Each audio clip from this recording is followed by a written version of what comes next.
আজকে আমরা শিখতে চলেছি মার্ক সফটওয়্যারে কিভাবে আপনি লেজারে অর্থাৎ পার্টিকুলার লেজারের যে ট্রানজাকশন করেছেন সেই ট্রানজাকশন গুলোকে আপনি অ্যাট এ টাইম কিভাবে আপনি ডিলিট করবেন। অর্থাৎ অনেক সময় হয়তো আপনাদের প্রয়োজন পড়তে পারে যে এই পার্টির কোনো ট্রানজাকশন আমার সিস্টেমে রাখা প্রয়োজন নেই বা রাখার দরকার নেই। আপনি চাইছেন যে পার্টিকুলার একটা suppose Sudeb medical hall, Sudeb medical হলের কি হয়েছে টানা আপনার হয়তো 6 মাস তার সাথে কাজ হয়েছে, 6 মাসের কিছু ট্রানজাকশনও রয়েছে। সেই 6 মাসের ট্রানজাকশন আপনি চাইছেন আপনার সিস্টেমে যেন তার ট্রানজাকশন গুলো যাতে না থাকে, বা আপনি চাইছেন তার ট্রানজাকশন গুলোকে ডিলিট করতে চাইছেন সফটওয়্যার থেকে। তো সেটাও কিন্তু পসিবল। আপনাকে একটা একটা করে পার্টির বিল ডিলিট করার প্রয়োজন নেই।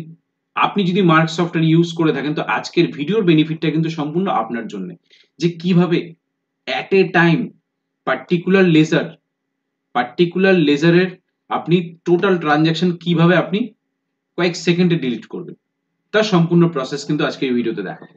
রিকোয়েস্ট থাকলো ভিডিওটা শুরু থেকে শেষ পর্যন্ত দেখাতে হলে বুঝতে পারবেন, এবং আজকের এই ভিডিওর হেল্পের মাধ্যমে কিন্তু আপনারা আপনাদের সফটওয়্যার কিন্তু ইউটিলাইজ করে 100% বলছি উপকৃত পাবেন। ওকে, তো আপনারা যদি এখনো পর্যন্ত আমাদের চ্যানেলটি সাবস্ক্রাইব না করে থাকেন তাহলে অবশ্যই আমাদের চ্যানেলটি সাবস্ক্রাইব করুন, পাশে থাকা বেল আইকনে ক্লিক করুন যাতে সবার প্রথমে নতুন নতুন ভিডিওর নোটিফিকেশন আপনার কাছে পৌঁছে যায়। Okay so let's get started. তো সবার প্রথমে আমরা সফটওয়্যারটিকে ওপেন করছি। সফটওয়্যারটি ওপেন করে আমরা জাস্ট ট্রানজেকশনে যাচ্ছি, সেলে যাচ্ছি, বিলে যাচ্ছি। বিলে গিয়ে আমরা এখানে এন্টার করছি। যেমন এখানে কি আছে, দাস মেডিকেল হল আছে। এই দাস মেডিকেল হলের উপরে যদি আমি F4 বাটন প্রেস করি, প্রেস করলে আমি দেখতে পাচ্ছি দাস মেডিকেলে কিন্তু বেশ কয়েকটা আমার কাছে ট্রানজেকশন এন্ট্রি করা আছে।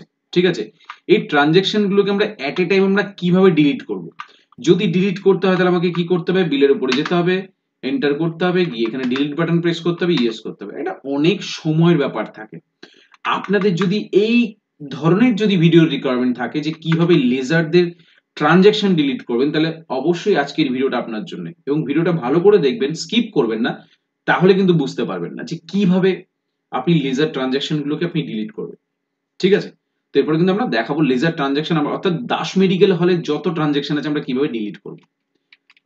তার জন্য আমরা চলে যাব কোথায়, রিপোর্টসে যাব, ম্যানেজমেন্ট রিপোর্টসে ইউটিলিটিসে চলে আসবো এখানে মাল্টি ডিলিশন। ওকে, ঠিক একদম নিচে চলে আসবেন ডিলিট লেজার ট্রানজাকশনস, চলে আসবো। আসার পরে দাস মেডিকেল আগে দেখে নেব সাপ্লায়ার আপনার কি ডিস্ট্রিবিউটরের পার্টির ট্রানজাকশন ডিলিট করতে চাইছেন আর সেল পার্টি। যদি ডিস্ট্রিবিউটর হয় তাহলে জাস্ট আপনি এখানে সার্চ করবেন সানড্রি ক্রেডিটর ফির নাম শো করবে। যদি মনে হচ্ছেন আপনি সেল পার্টির ট্রানজাকশন ডিলিট করবেন তাহলে আপনি সানড্রি ক্রেডিটরস কে সিলেক্ট করবেন। জাস্ট আপনি এখানে এসে এন্টার করবেন। করার সাথে সাথে যদি মনে হচ্ছে আপনি পার্টিকুলার একটা পার্টি না দুটো তিনটে পার্টি একসাথে আপনি তাদের ট্রানজাকশন ডিলিট করবেন, সেটাও করতে পারেন। তাহলে আপনি যে বাদিকে কন্ট্রোল বক্সটা রয়েছে প্লাস সাইন প্রেস করে করে আপনি কিন্তু সিলেক্ট করতে পারেন। সাপোজ আমরা চাইছি দাস মেডিকেল হলকে, দাস মেডিকেল হল, আর হচ্ছে আমরা চাইছি নিহারিকা মেডিকেল। তা আমরা চাইছি এই দুটো পার্টি ডিটেলস আমরা ডিলিট করতে চাইছি ট্রানজাকশনকে। তাহলে আমরা দাসের উপরে গিয়ে প্লাস সাইন প্রেস করেছি এবং নিহারিকার উপরে গিয়ে প্লাস সাইন প্রেস করেছি। ঠিক আছে, প্রেস করার পরে জাস্ট আমরা দুটো পার্টিকে সিলেক্ট করে দেখুন টিক মার্ক পড়ে গেছে। এরপরে গিয়ে আমরা কি করব, জাস্ট আমরা এন্টার করে দেবো। যে এন্টার করব কবে থেকে ট্রানজাকশন আপনি ডিলিট করতে চাইছেন তার ডেটটা কিন্তু এখানে বসাবেন। তো আমি চাইছি 0104 থেকে, অর্থাৎ 1/4 থেকে স্টিল আজ পর্যন্ত। ঠিক আছে, দেন এখানে শিওর করে দিচ্ছি SURE। যেই শিওর করছি দেখুন ডিলিট হয়ে গেল, ওই যে ডিলিট হচ্ছে। তার আগে একটা কথা বলে রাখি, আপনারা যাদের ট্রানজাকশনই ডিলিট করুন না কেন অবশ্যই কিন্তু সফটওয়্যার ফিনান্সিয়ালি ব্যাকআপ কিন্তু নিয়ে রাখবেন। ইন কেস যদি কোনো কিছু প্রয়োজন পড়ে আবার কিন্তু আপনারা রিস্টোর করতে পারবেন। ঠিক আছে, তো দেখুন আমরা কিন্তু দুটো লেজারের ট্রানজাকশনই কিন্তু ডিলিট করে দিচ্ছি। আমরা এবার দেখাবো তার জন্য কি করব, কন্ট্রোল L বাটন প্রেস করব। আমরা কার ট্রানজাকশন ডিলিট করেছি, দাস মেডিকেল হল, দেখুন কিচ্ছু নেই। জাস্ট এর উপরে এন্টার করব, দেখুন কিচ্ছু নেই। সেটা হতে পারে ক্রেডিট নোট হতে পারে, রিসিপ্ট হতে পারে, বা পেমেন্ট হতে পারে, সেল বিল হতে পারে।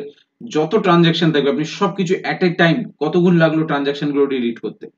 নিহারিকা যদি দেখতে চান দেখুন নিহারিকারও কিন্তু কোনো ট্রানজাকশন নেই। ঠিক আছে, নিহারিকারও কিন্তু এখানে কোনো ট্রানজাকশন আপনারা দেখতে পাবেন না।